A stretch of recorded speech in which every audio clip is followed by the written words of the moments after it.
Mr. Longbottom, what are you giggling about?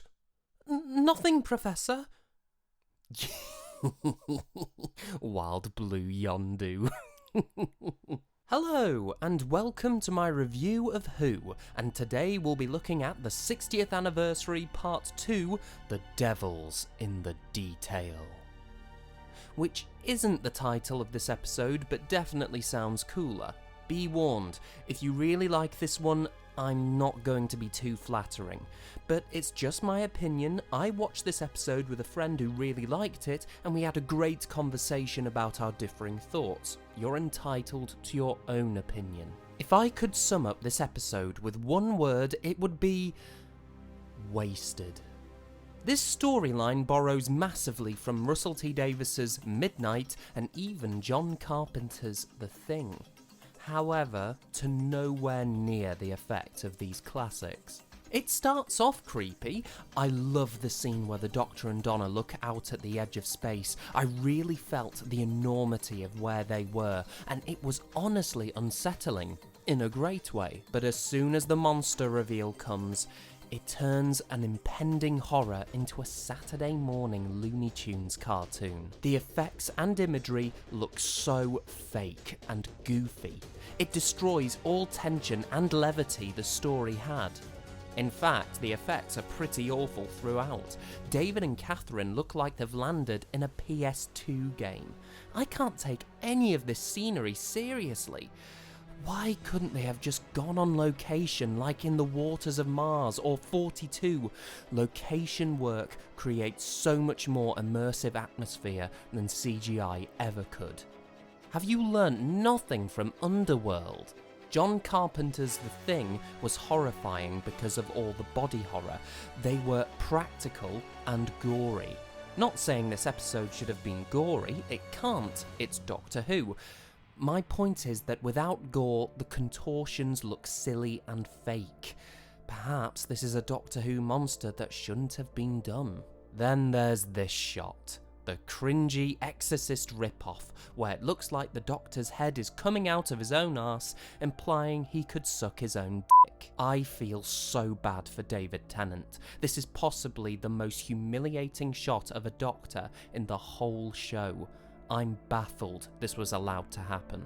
The plot is nothing. It's as vast in ambition yet empty in substance as the void these characters are in.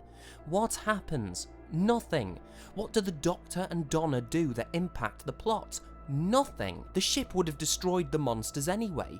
How is this episode relevant to the special's overarching story? It isn't. You could go from the Star Beast to the Giggle and you wouldn't miss much. How does this episode celebrate 60 years of Doctor Who? It doesn't. We don't necessarily need cameos galore, but we have to pay homage to the show.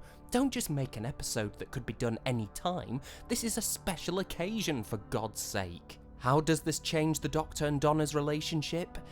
It sadly doesn't. They're just the same as always. Maybe if the actual Donna retained what happened to the Doctor regarding the flux between eras, their relationship could have gone into deeper territory.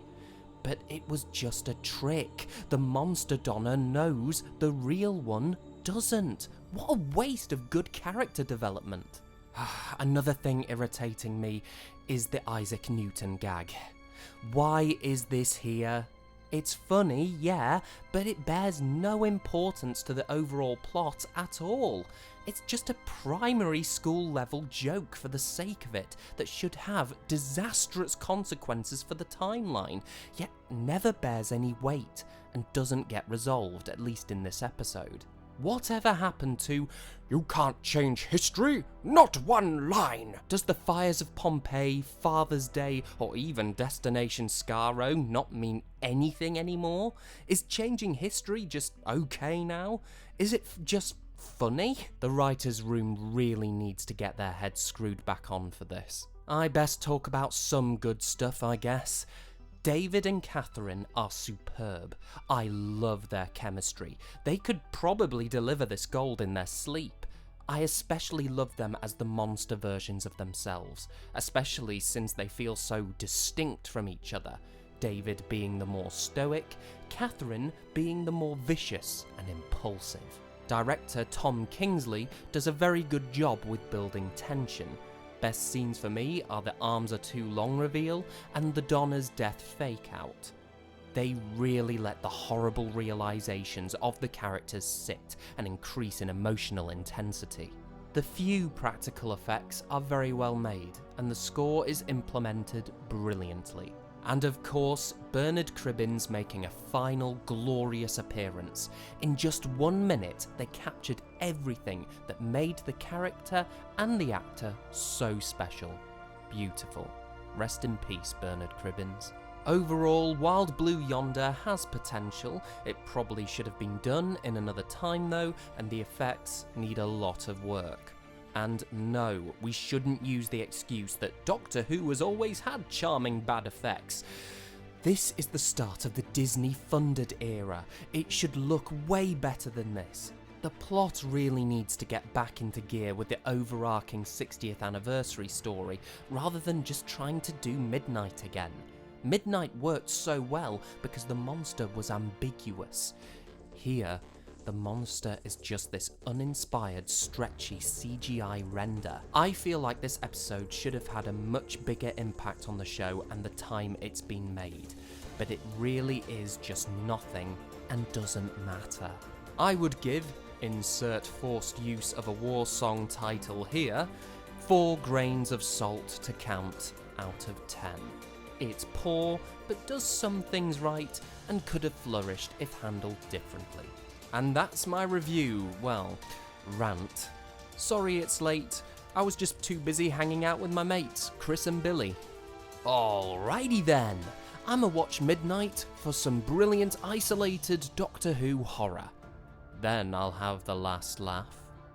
A last giggle, if you will. Make your last move, Russell. Make your last move.